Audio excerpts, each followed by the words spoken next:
after what seems like a long layoff, we're anxious to play. Our coaches are eager to get back into practice. I think our players will be as well. I'm sure the rest was effective and helpful, and they enjoyed their time with their families. Also, after a few days, I found myself anxious to get back and finish our season.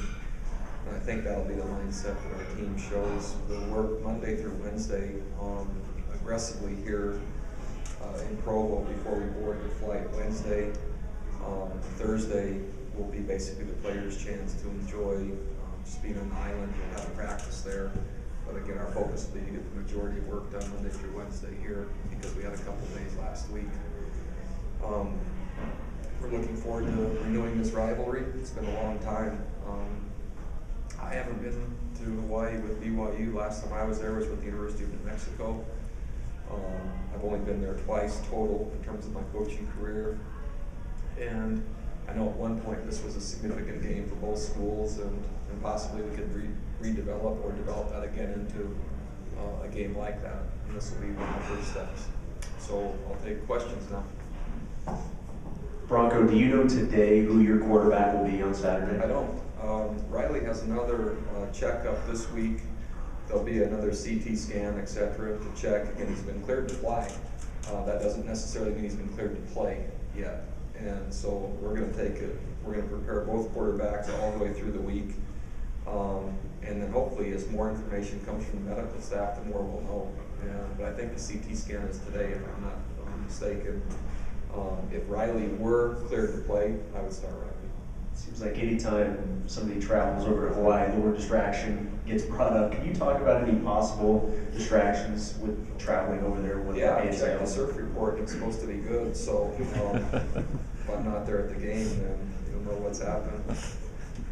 I think it's, when you go to Hawaii, it's a vacation destination. The weather's nice. There's ocean right there, and it's natural. Unless that you frame it to your team, and there are times to focus on playing and times to focus on fun, and then having clear delineations in between. And the practice model, I think they'll find today, going through the week, will set the tone for what we expect on Saturday, and that's the best way I know how to handle it. The maturity level of the players will also come into play. Some will have a harder time than others. And I think it's probably why, and I have no statistics to bear this out, you could do your own research. My guess is Hawaii's record at home is stronger than it is away. Because of the advantage of being used to it.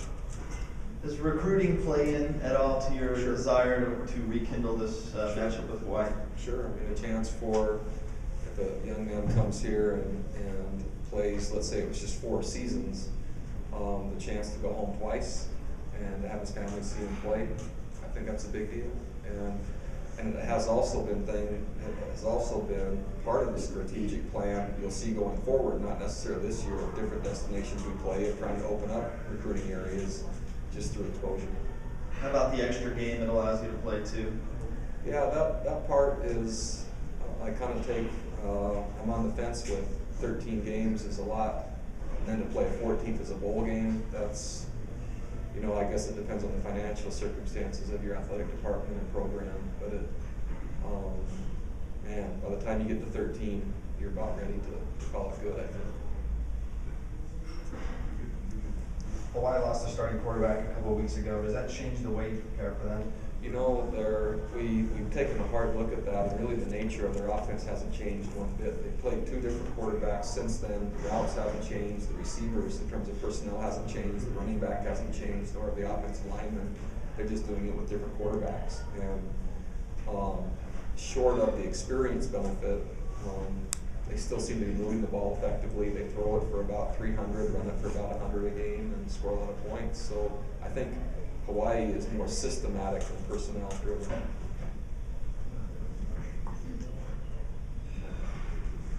Did you miss the Utah game last week? Is it weird not having the rivalry game? Yeah, I did. I never thought I would say that because of how much hype and anticipation that the season didn't seem right to finish. And I'm not sure what their thoughts are, and now calling or having it inferred that Colorado is their rival. But it's a lot of history, and so it's natural for that game not to be quite what it was in terms of the BYU-Utah game. And I think it's just unfortunate that there's not a way to schedule around that. Bronco, can you give us any insight as to what happened with the Big East conversations that broke down? You know, I don't know. I really don't. I'm sure at some point maybe our administration will address that, but I didn't really ask any other questions other than I told them I would trust their judgment whenever it got down to that point. I gave my input early, kind of gave you an update whenever that was, and that was really when I bowed out. And then, again, I've trusted our administration to go with it from there. Can you assess the growth of Raymond Doman as an offensive coordinator through 11 games? You know, I'll try to. What I think is the best way to gauge it is just in our conversations and how he thinks and feels. I think he's just gained confidence.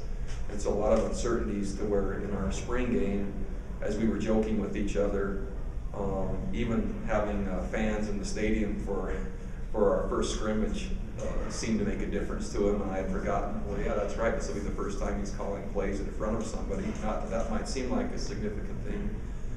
But then to have as tough a schedule as we had at the beginning of the year, with kind of that newness and getting acclimatized, I think he's done a really nice job of growth. Not necessarily in a play calling role, but in a field presence and leadership role day by day through the season. So if you were to ask me, where have I seen the most growth? It's day by day leadership presence on the practice field and how he handles the team in terms of preparation. The plays that are being called, I think, are very similar, but the confidence in which they're being called and the command of the staff and the offensive unit, that's changed quite a bit from week 1 to week 12, and that's noticeable. And then BYU and Hawaii have signed like a 10-year deal to play. Is that a signal that BYU wants Hawaii maybe to be a rival going forward? You know, we're looking for the most intriguing matchups possible in scheduling, and it made a lot of sense. So one of the questions already was about our Polynesian players having a chance to go home. Well, there are a lot of LDS people on the island and with ties to BYU.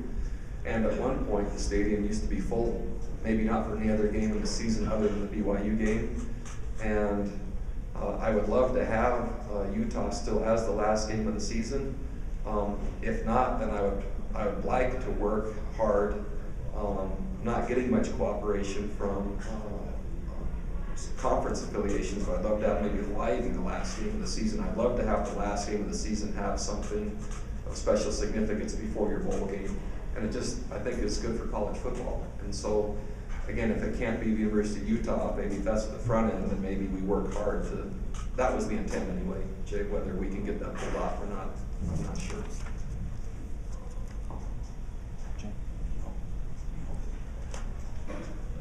What was Thanksgiving like for you? You mentioned it beforehand that you'd have to see what it would be like, so just follow up on that. Well, I'm sure that's not what Holly wants to hear, but I had a good time with the kids. I had a nice time with Holly. Able to get on a horse a couple times, which was fun, but it just seemed like we should have been playing a game, and so I wasn't used to it. I think that was maybe only the second time since I've been in Provo that we haven't played on Thanksgiving, and so it was weird. And I did watch football, which was kind of weird as well, just anticlimactic, and I didn't quite know what to do. I'd have to get in the rhythm of this every year to figure out maybe how to be more productive over Thanksgiving, but I kind of laid around a lot. Also, how do you assess where your team is at this point heading into the final game of the year, of the regular season? Prior to the bye, I think we're gaining momentum and playing more cleanly and at a higher level than we had all year, and that was building week by week. So I thought we were gaining substantial momentum and execution, and my hope is it continues through the bye week. I'd really like to play well in Hawaii and then in our bowl game. Coach, going off of that, you want to carry momentum at the same time. Nothing's going to change win or lose in this game in terms of the bowl game. So are you going to be a little more prone to pull your starters early if you do get a big lead? No.